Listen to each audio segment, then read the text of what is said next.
ऐसी कोई पूजा नहीं है, किसी देव की पूजा नहीं है जिसमें पुष्प ना चढ़ते हो, है ना। पुष्प तो हर देव पर चढ़ते हैं, लेकिन उसमें भी थोड़ी सी सावधानी की ज़रूरत है। हस्ते धृतानि पुष्पाणि ताम्र पात्रे च चंदनम। हमारे संतों ने कहा ये नित्य की विधि है। नित्य आप पूजा पाठ करते हो, अपने घर में करो या मंदिर में करो, शिवालय में करो, कहीं करो, लेकिन ध्यान से सुनना। आप बासी पुष्प भगवान पे चढ़ाएंगे तो पुण्य की बजाय पाप मिलेगा। कभी भी भगवान पर बासी पुष्प नहीं चढ़ाने चाहिए, ताजी पुष्प चढ़ाओ। माली के घर में रखा हुआ पुष्प बासी नहीं माना जाता। तुलसी बासी नहीं मानी जाती। तुलसी अगर एक दिन पहले की भी रखी हो तो उसको बासी नहीं कहते। ऐसे ही बिलपत्र है, बिलपत्र भी बासी नहीं माना जाता। बाकी आप अपने घर में 4 दिन के रखे हुए पुष्प चढ़ाओ तो अच्छा नहीं है। देवालय में रखा हो तो भी कोई बात नहीं, या फिर माली के घर में रखा हुआ पुष्प बासी नहीं होता।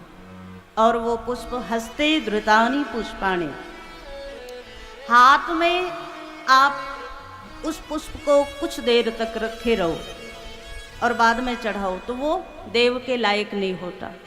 वस्त्र में बांध करके पुष्प रख दो और बाद में देवताओं को चढ़ाओ तो वो पूजा में निषेध है। पूजा में देवताओं को नहीं चढ़ाया जाता।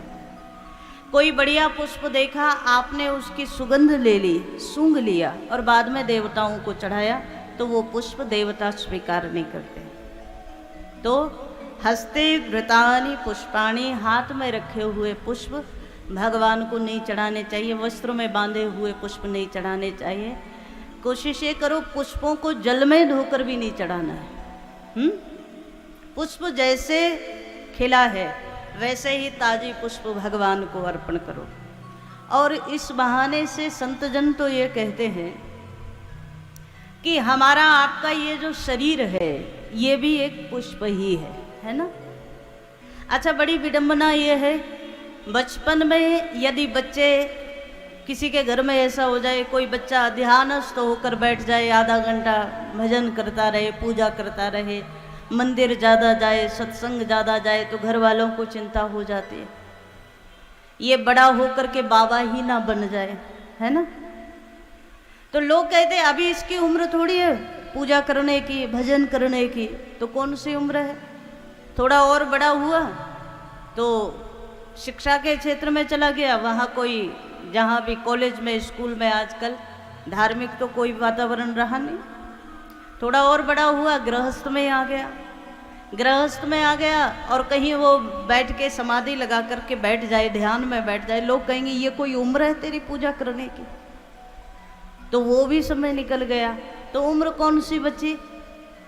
संसारी लोगों के अनुसार बुढ़ापा ही भगवान की पूजा करने का समय है ना, जब आदमी किसी काम का नहीं रहा। सरकार भी एक समय के बाद रिटायर्ड कर देती है। आप जहाँ काम करते हो वहाँ से रिटायरमेंट ले लेते हो, है ना। उसके बाद घर में बच्चे कहते हैं अब आप भजन करो, मतलब दुनिया के किसी काम का व्यक्ति नहीं रहा, तब भगवान के काम का बचा, है ना। अच्छा, एक बात बताओ, अभी अभी हमने कहा ना पुष्प ताज़ा चढ़ाना चाहिए भगवान को कि ऐसे ही बासी पुराना 2, 4, 10 दिन का सूखा हुआ चढ़ा दो। ताजी चढ़ाना चाहिए। तो ये शरीर भी तो ताजी भगवान को चढ़ाओ ना। बुढ़ापे में बिल्कुल जर्जर हो गया, किसी मतलब का नहीं रहा, बच्चे नहीं पूछते, बाहर पड़ोसी नहीं पूछते, और बाद में कहो कि अब ये भगवान के मतलब का है। भजन कभी बुढ़ापे में नहीं होता। भजन का संस्कार बचपन से होगा तो ही आगे बुढ़ापे में भी हो पाएगा। यदि भजन का संस्कार नहीं होगा, धर्म का संस्कार नहीं होगा, पूजा का संस्कार नहीं होगा, दान का संस्कार नहीं होगा, तो आगे आप सोचो बुढ़ापे में भी नहीं होने वाला। बुढ़ापे में तो और समस्या है महाराज। अच्छा, तीर्थ यात्रा करनी हो तो कब करें। बुढ़ापे में 4 लोग पकड़ करके और खटिया से और 4 कदम चलवाते तो वो तीर्थ यात्रा होगी, दान होगा, धर्म होगा। कहाँ महाराज, फिर कुछ नहीं होगा। जब तक शरीर स्वस्थ है, ये पुष्प शरीर रूपी पुष्प जब तक खिला हुआ है, ताजा है बिल्कुल, तब तक ही ये सब कर लो, बाकी बाद में पता नहीं क्या होने वाला है और क्या नहीं। श्री सूत जी महाराज यहाँ शिव महापुराण में बड़े सुंदर भाव से कहते हैं, नित्य कर्म में भी ये दर्शन आता है कि भगवान को पुष्प चढ़ाओ तो ताजी पुष्प चढ़ाओ। केतकी का पुष्प भगवान शंकर को कभी पूजा में नहीं चढ़ाना चाहिए। तुलसी गणेश जी को कभी पूजा में नहीं चढ़ानी चाहिए। गणेश जी की पूजा करो तो तुलसी वर्जित है। भगवान शालिग्राम की पूजा करो तो चावल वर्जित होता है, चावल भगवान शालिग्राम पर नहीं चढ़ाना चाहिए। हस्ते धृतानि पुष्पाणि ताम्र पात्रे च चंदनम। हमारे ऋषियों ने कहा चंदन घिसकर भगवान को लगाओ।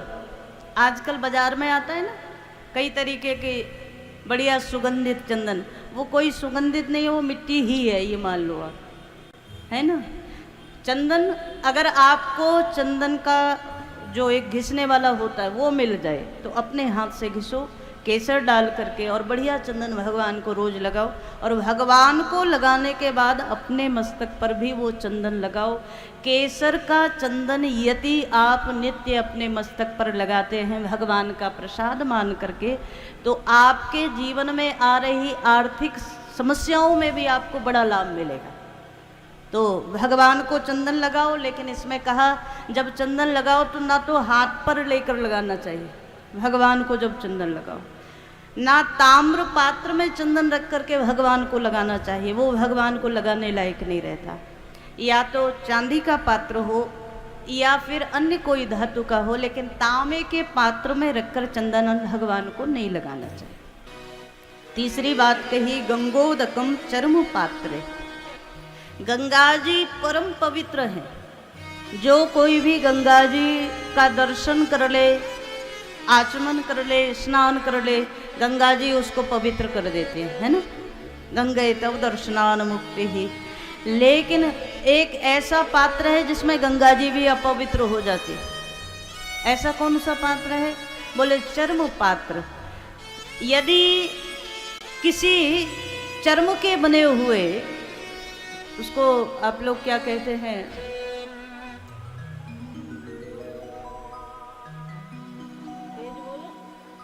क्या बोलते हैं? हाँ, नहीं, बागंबर की बात नहीं कर रहे हैं। चर्म का बना हुआ, खाल का बना हुआ जो कई पात्र होते हैं ना ऐसे, हाँ, उसमें गंगा जल भी डालोगे तो वो जल भी अपवित्र हो जाता है। वो गंगा जल भी ना देव पूजा के लिए उपयोग करना चाहिए, ना ही अपने लिए कभी उपयोग करना चाहिए, है ना। तो चर्म गंगोदकम चर्म पात्रे निषिद्धम सर्व कार्येषु, ये सब कार्यों में निषिद्ध माना गया है। अच्छा, जब आप तिलक करते हैं तो कैसे तिलक करना चाहिए? पूजा करते हैं तो कैसे करनी चाहिए? पूजा में ये वाली उंगली वर्जित माने जाते हैं, है ना, इसका उपयोग नहीं करना चाहिए। ये उंगली का प्रयोग होता है, अनामिका जो होती है उसका प्रयोग होता है ना। जब आप सुबह सुबह अर्चन करते हैं, भगवान शिव की पूजा करते हैं या किसी भी देव की पूजा करें, तो उसमें हमेशा इस उंगली का प्रयोग करना चाहिए चंदन लगाने के लिए। अंगूठे से आप तिलक करके पहले इस उंगली से करो, फिर अंगूठे से उसको श्री रूप में करना चाहिए, ये विधान है। भगवान की सेवा पंचोपचार होता है, फिर दशोपचार होता है, फिर षोडशोपचार होता है। पंचोपचार में गंध, पुष्प, धूप, दीप और नैवेद्य। अगर घर में ज़्यादा कुछ नहीं कर सकते हो तो पंचोपचार पूजा तो सबको करनी चाहिए, है ना। क्या क्या बताया हमने? 5 जो चीज़ें बताई, गंध मतलब चंदन इत्यादि, पुष्प हो, धूप हो, दीप हो, और भगवान को प्रसाद रूप में नैवेद्य लगाने के लिए जो भी आपके घर में उपस्थित हो, ये 5 चीज से तो प्रत्येक गृहस्थी को अपने घर में भगवान की सेवा पूजा अवश्य करनी चाहिए। अच्छा, यहाँ एक बात और सुनो, जप ज़्यादा बड़ा है कि सेवा ज़्यादा बड़ी है? हम वैष्णवों में तो भगवान की पूजा शब्द नहीं कहते, सेवा शब्द कहते, भगवान की सेवा करना, है ना। तो ये माना जाता है, हमारे पूज्य गुरुदेव कहते हैं कि आप भगवान की सेवा कर रहे, जो ठाकुर जी आपके यहाँ मंदिर में हो, आपके यहाँ घर में हो, आप उनकी सेवा करते हैं और सेवा करने में ही 1 घंटा लग जाता है ना। अब आप कहो कि कब बैठें, कब ध्यान करें, कब भजन करें, इतना समय ही नहीं होता, पर बाद में घर गृहस्थी का सब काम करना पड़ता है। तो क्या करें, कई लोग ऐसे में जाप करने के लिए या तो ध्यान करने के लिए या अन्य कोई जो अपना पाठ पूजा करने के लिए भगवान की सेवा को ऐसे ही टाल देते हैं, है ना। 8 दिन में एक बार स्नान करा दिया, कभी चंदन लगाया, कभी नहीं लगाया, कभी लगाया तो पता चला माथे के बजाय भगवान की आंख में ही लग गया, कोई फर्क नहीं पड़ रहा। वस्त्र पहनाए तो अस्त व्यस्त पहना दिए, है ना। ऐसे जो भगवान की सेवा करते हैं और बाद में आप कहो कि हम तो शिव महापुराण का पाठ करते हैं, रोज पढ़ते हैं, तो महाराज सेवा का ज़्यादा महत्व है। सभी पाठ से, जप से सेवा का महत्व ज़्यादा है। आपके घर में जो भी ठाकुर जी हों, जिनको भी आप इष्ट रूप में मानते हों, उन्हें बढ़िया से स्नान कराओ, बढ़िया वस्त्र पहनाओ, बढ़िया भोग लगाओ, बढ़िया भगवान की आरती सेवा करो, वो ज़्यादा महत्वपूर्ण है। और एक बात, पंचोपचार कई लोग पूजन करते हैं, दशोपचार कई लोग पूजन करते हैं। दशोपचार में पाद्य, अर्घ्य, आचमन, स्नान, वस्त्र, गंध, पुष्प, धूप, दीप और नैवेद्य, ये 10 चीजें होती हैं। 5 तो हमने पहले बताई ना आपको, कौन कौन सी। माताएं बड़े गौर से सुन रही हैं, है ना, क्योंकि करना भी इन्हीं को है, ये तो कुछ करने वाले नहीं, करना भी माताओं को ही है। तो माताएं बड़ी गौर से सुन रही हैं। पंचोपचार में गंध, पुष्प, धूप, दीप और नैवेद्य, भोग, तो 5 चीजें तो ये, और 5 और बड़ी तो दशोपचार हो गया पूजा। तो 5 चीजें कौन सी, पाद्य, अर्घ्य, आचमन, स्नान और वस्त्र, ये 5 चीजें और बढ़ा दी ना। पाद्य अर्घ्य क्या होता है, पहले हमारे यहाँ कोई अतिथि आता था, सावधानी से सुनना, जब हमारे यहाँ कोई अतिथि आता था, आज भी कई क्षेत्रों में ये व्यवस्था है कि कोई घर में अतिथि आए तो उसके चरण धुलाए जाते थे, उसके हाथ धुलाए जाते थे, पाद्य, अर्घ, आचमन कराया जाता है, जल जो पिलाते हैं हम, घर में कोई आए तो उसको जल पिलाया जाता है। तो ऐसे ही भगवान को पहले चरण धुलाओ, भगवान के हाथ धुलाओ, फिर आचमन कराओ, स्नान कराओ और उसके बाद में भगवान को वस्त्र पहनाओ। ये 5 चीजें और इसमें जुड़ी, तो ये हो गया भगवान का दशोपचार पूजन, है ना। षोडशोपचार में कुछ चीजें और जुड़ जाती हैं, जैसे पाद्य, अर्घ, आचमन, स्नान, वस्त्र, इतना तो बताया ना। इसके बाद आभूषण भगवान को समर्पित करना, आभूषण पहनाना, गंध, अक्षत, चावल भगवान को अर्पण करना, और धूप, दीप, नैवेद्य, तांबुल, तांबुल कहते हैं पान का पत्ता जो भगवान को चढ़ाया जाता है, वो तांबुल हो गया, दक्षिणा हो गया, और नमस्कार, प्रणाम, ये सब मिलाकर 16 हो जाते हैं। तो ये 16 भगवान को 16 प्रकार से भगवान की नित्य पूजा, नित्य सेवा जो करता है, भगवान की पूर्ण कृपा उसके परिवार पर, उसके जीवन पर बनी रहती है। अच्छा, कल कुछ लोग आए थे तो पूछने लगे कि कामना के अनुसार किसकी सेवा करनी चाहिए, कामना के अनुसार किस देव को पूजे। तो संतों के अनुसार ऐसा कहा गया है कि यदि मोक्ष की कामना हो या विद्या की कामना हो, विद्या प्राप्ति करना है तो भगवान शिव की आराधना करनी चाहिए। शिव आराधना से विद्या मिलती है, शिव आराधना से मुक्ति भी मिलती है और मुक्ति भी मिलती है। तो शंकर की उपासना उनको करनी चाहिए। दूसरी बात कही, जिनके घर में दाम्पत्य जीवन में विवाद रहता है, पति पत्नी में नहीं बनती, या तो पत्नी के अनुकूल पति नहीं है या पति के अनुकूल पत्नी नहीं है, ऐसी अवस्था में दाम्पत्य प्रेम के लिए और संतान के लिए भगवती पार्वती की पूजा करनी चाहिए, भगवती पार्वती जी से प्रार्थना करना चाहिए। उन लोगों के घरों में बड़ी शांति और आनंद रहता है। जो पार्वती मैया की पूजा करते हैं कि हमारे घर में भी सदा आप आनंद दें, इस प्रार्थना के साथ। तीसरी बात, जो लोग मोक्ष को पाना चाहते हैं वो भगवान नारायण की पूजा करें। भगवान नारायण की पूजा से धर्म की प्राप्ति होती है, पुण्य की प्राप्ति होती है और मोक्ष की प्राप्ति होती है। तो भगवान नारायण की पूजा करनी चाहिए। ब्रह्मा की पूजा से स्वामित्व मिलता है। स्वामित्व मतलब कहीं भूमि का अधिपति मिल जाए, अधिपति बना दिया जाए, कहीं जमीन खरीद ली, कहीं कुछ ऐसे स्वामित्व प्राप्त होता है ब्रह्मा जी की पूजा से। संतों ने कहा सूर्य और अग्नि की पूजा करने से आपका तेज बढ़ता है, आपका ज्ञान बढ़ता है। सूर्य नारायण को रोज सुबह अगर आपने एक लोटा जल अर्घ का चढ़ा दिया तो उससे आपकी बुद्धि का विकास होगा और तेज बढ़ने लगेगा। और संतान की प्राप्ति के लिए भी सूर्य और अग्नि की उपासना हमारे यहाँ शास्त्रों में कही गई है। जो लोग चंद्र की उपासना करते हैं उनको भोग की प्राप्ति होती है और सुख की भी प्राप्ति होती है। तो चंद्रमा की उपासना से भोग और सुख दोनों मिलता है, गृहस्थ में सुख मिलता है। तो इसलिए चंद्रमा की हमारे यहाँ कई माताएं पूर्णिमा का व्रत करती हैं, कई माताएं चतुर्थी का व्रत करती हैं, चंद्रमा को अर्घ दे करके ही बाद में भोजन पाती हैं। तो ऐसी माताओं को, ऐसे लोगों को भोग और सुख की प्राप्ति होती है। संतों ने कहा वरुण की उपासना से भूमि सुख मिलता है, पितरों की उपासना से वंश वृद्धि होती है। जिनके घरों में संतान नहीं होती या होकर समाप्त हो जाती है, कोई और समस्या हो गई, उनको अपने पितरों की पूजा और पितृ शांति अवश्य करा लेनी चाहिए। आपके घर में पितरों की शांति होगी तो आपके घर में आपके वंश की वृद्धि भी जरूर होगी, संतान की प्राप्ति होगी। विश्वदेव की पूजा करने से राज्य वृद्धि होती है। अश्विनी कुमारों की पूजा करने से सौंदर्य वृद्धि होती है और शरीर निरोग रहता है। तो ऐसे लोग जिनको बीमारी ज़्यादा रहती है वो अश्विनी कुमार की पूजा करें।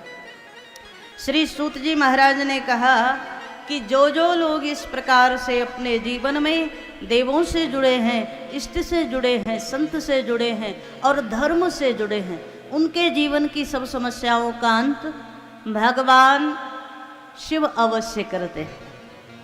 अब कुछ महत्वपूर्ण चीज़ें उन लोगों के लिए, क्योंकि हमारे पास बहुत लोग आए और बहुत लोग हमसे एक ही बात बोले कि घर में लक्ष्मी नहीं रहती, बस, है ना?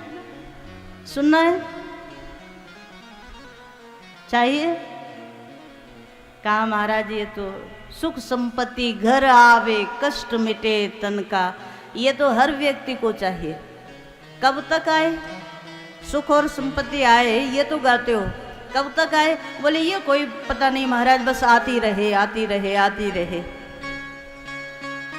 संतों ने कुछ चीजें बताई है, 5 चीजें विशेष रूप से आप लोग करेंगे तो आपको लाभ अवश्य मिलेगा। और व्यासपीठ से हम तो भगवान से यही प्रार्थना कर सकते हैं कि आपके जीवन में कभी धन का अभाव न हो, आपके जीवन में कभी रोग न हो, अशांति न हो। तो उसके लिए 5 प्रमुख ऐसे उपाय हैं जो आप लोगों को करना चाहिए। नित्य आप या तो रोज कर सकते हैं या शुक्रवार के दिन भगवती लक्ष्मी की पूजा अवश्य किया करो। शुक्रवार लक्ष्मी प्रिय होता है, लक्ष्मी की पूजा करो। और श्री सूक्त का पाठ यदि कर सको तो श्री सूक्त का पाठ करो या लक्ष्मी जी के किसी मंत्र का जाप करो, है ना? और उस दिन, जिस दिन शुक्रवार के दिन आप लक्ष्मी पूजा करें, उस दिन अगर संभव हो तो किसी ब्राह्मण की पत्नी को अपने घर में भोजन करा देना। अगर इतना आपने कर लिया, ब्राह्मण पत्नी को घर में, सौभाग्यवती ब्राह्मणी को घर में भोजन कराओगे तो आपके घर में लक्ष्मी की कभी कमी नहीं रहेगी। दूसरी बात, अमावस्या में पितरों के लिए दीपदान अवश्य करो। जो महीने में एक अमावस्या आती है, अमावस्या में एक 4 मुख का दीपक बना करके पितरों के नाम से दक्षिण दिशा में अवश्य रखा करो। और ये करोगे तो आपके घर में जो भी पितृ दोष लगा है या जो समस्या है उनका निदान होगा। और सादा जल से, सादा जल में आप थोड़ा सा चीनी डाल लो और उससे पीपल को सींचो और पीपल पर घी का दीपक जलाओ। इससे भी आपके घर में लक्ष्मी की कृपा बनी रहेगी। लेकिन ये किस दिन करना है? ये गुरुवार के दिन करना है आपको। शनिवार के दिन जिनको शनि की पीड़ा रहती है उनको पीपल को सींचना चाहिए और सरसों के तेल का दीपक एक पीपल की जड़ में अवश्य जलाना चाहिए। तीसरी बात कही, सोमवार के दिन भगवान शंकर की पूजा अक्षय फल देने वाले। सोमवार में भगवान शिव की पूजा अवश्य करो और शिव को दूध में थोड़ा सा दूध और पानी मिला करके उससे भगवान शंकर का अभिषेक करो। इस प्रकार आप कुछ सोमवार करोगे और ओम सोमेश्वराय नमः इस मंत्र का जाप करोगे तो आपके घर में लक्ष्मी की कमी कभी नहीं रहेगी, धन की कमी कभी नहीं रहेगी। ओम सोमेश्वराय नमः। सोमनाथ प्रथम शिवलिंग है ना, प्रथम ज्योतिर्लिंग है, तो सोमवार के दिन भगवान सोमेश्वर को स्मरण करके यदि आप इतना भी करोगे और एक घी का दीपक जलाओगे भगवान शंकर के मंदिर में तो आपकी लक्ष्मी की कमी सदा के लिए भगवान शिव दूर करेंगे। पांचवी चीज कही, या तो चौकोर एक चांदी का टुकड़ा हो या चांदी के गोल गोल गोलियां जैसी हो, ऐसा कोई एक साधन अपने यहाँ तिजोरी में जहाँ भी आप पैसा रखते हैं वहाँ रखिए और उसका पूजन करिए। और पूजन करने में भी केसर का चंदन से पूजन करिए और भगवान शंकर का नाम लेके पंचाक्षरी शिव मंत्र का जाप करते हुए उसका पूजन करिए और उसको अपने जहाँ भी आप अपना धन रखते हैं वहाँ उसको रखें और भगवान शिव का जाप करते रहें और भगवान शंकर का एक दीपक शिव के नाम से रोज बनाएं और उसका बाहर से ही आरती कर दे। इतना भर करोगे तो भी शिव की कृपा से आपके जीवन में लक्ष्मी की कमी कभी नहीं होगी। ठीक है, इतना तो सभी लोग कर सकते हैं। बाकी ये है कि कोई अगर बनना चाहे स्वर्ग का मालिक तो हमें पता नहीं, लेकिन हाँ इतना ज़रूर है भगवान की इतनी कृपा बनी रहेगी कि आपका परिवार आनंद से चले और घर में कोई अतिथि आ जाए, कहीं आपको दान पुण्य करना हो तो भगवान इतनी व्यवस्था आपके हाथ में सदा बनाए रखें। बाकी इच्छाओं का तो कहीं अंत नहीं है। तो आए बड़े भाव